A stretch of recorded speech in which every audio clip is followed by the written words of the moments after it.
देखो बच्चों, सीधी सी बात है, फालतू बात मुझे आती नहीं है, सीधी बात, नो बकवास। तो आज हम बात करेंगे किसके बारे में, कि जो हमारा मोस्ट इम्पोर्टेंट टॉपिक रहता है ना, क्या वो हाइड्रोजन परमाणु के स्पेक्ट्रम की उत्तेजित अवस्था में ऊर्जा कितनी होगी, है ना।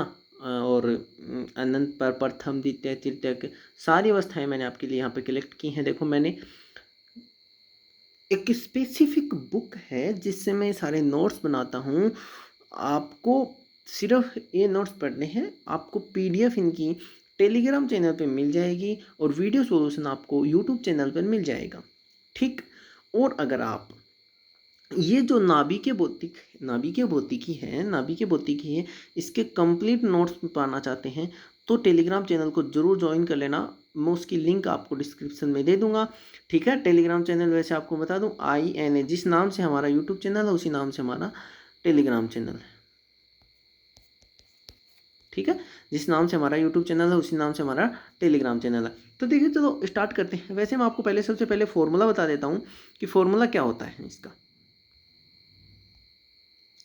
फॉर्मूला होता है ऊर्जा का फॉर्मूला होता है उत्तेजित अवस्था में ऊर्जा का, माइनस का आएगा ये, ठीक है। माइनस का 13.6 Z square 1/n1 square -1/n2 square. ये हमारा सीधा सा फॉर्मूला आता है। लेकिन फॉर्मूला आपको याद नहीं रखना, आपस ही 5 कॉन्सेप्ट याद रख लो, पांचों आपको एग्जाम में पूछने को मिल जाएंगे। याद रखना कि मैं इस एक टेबल से आपके इतने कॉन्सेप्ट क्लियर करने वाला हूँ ना, कि आपको एग्जाम में जो बच्चे पहले एग्जाम दे चुके हैं उनको लगेगा कि यहाँ से क्वेश्चन आया था, पुटअप होता है यहाँ से क्वेश्चन, टेंशन मत लो, यहाँ से क्वेश्चन जरूर पुटअप होता है।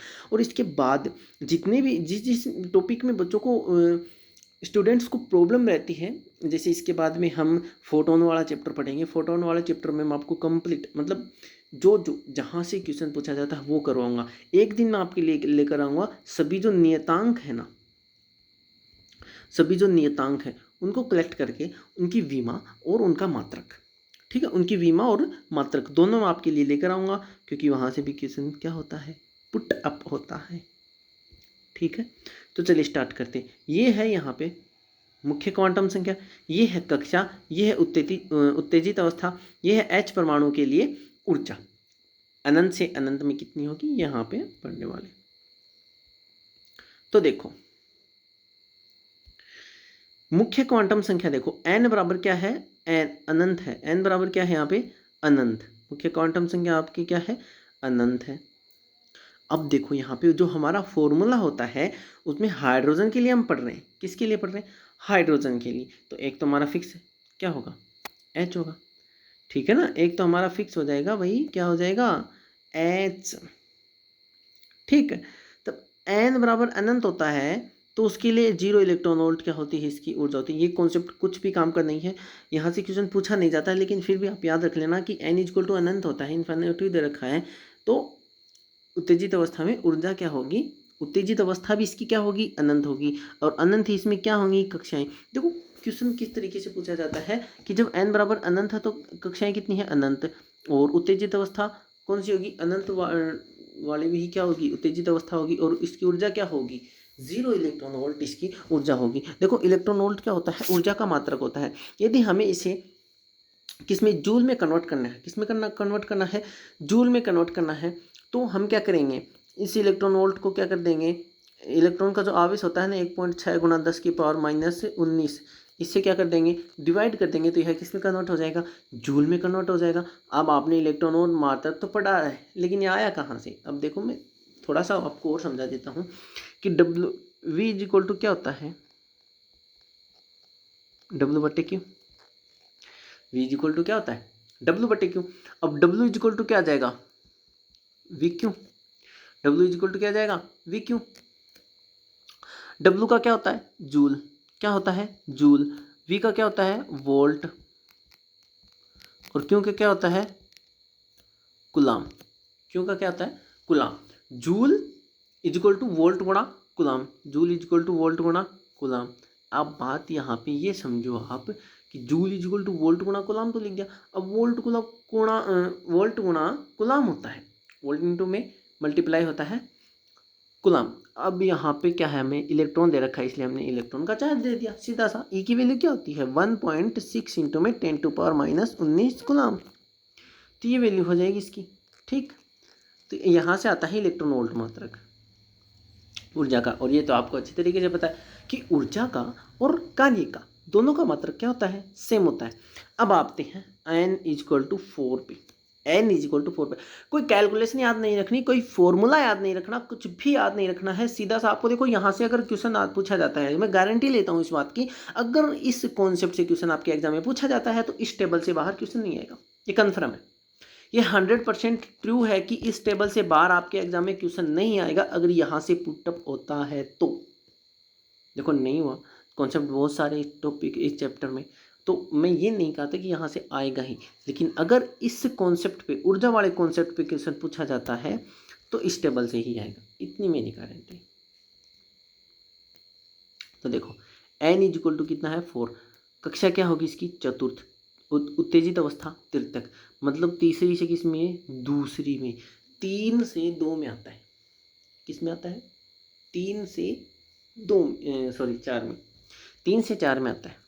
तो आपको पूछ ले कि 3 से 4 में ऊर्जा,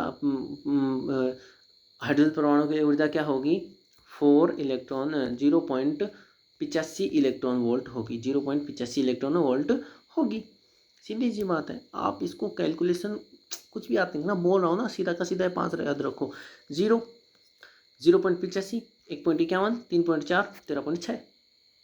अब प्रथम से सतह में जाती है तो 13.6 इलेक्ट्रॉन वोल्ट, द्वितीय से प्रथम में 3.4, तृतीय से द्वितीय में 1.51 और तृतीय से तृतीय में 0.85।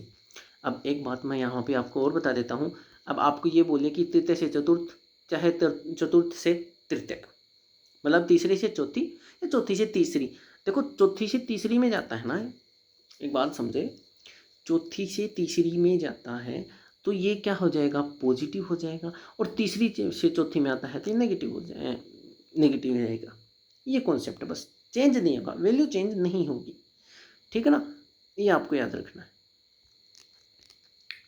और वो जो फॉर्मूला है उसमें n1 का मान वो होता है जिससे वो उसमें जाता है, जैसे चतुर्थ से तृतीय में जा रहा है तो n1 का मान क्या है 4, n1 का मान क्या है 4, ठीक है। n = 3 के लिए, n = 3 के लिए क्या हो जाएगा, ये तृतीयक और द्वितीयक, और ऊर्जा कितनी हो जाएगी 1.51 इलेक्ट्रॉन वोल्ट।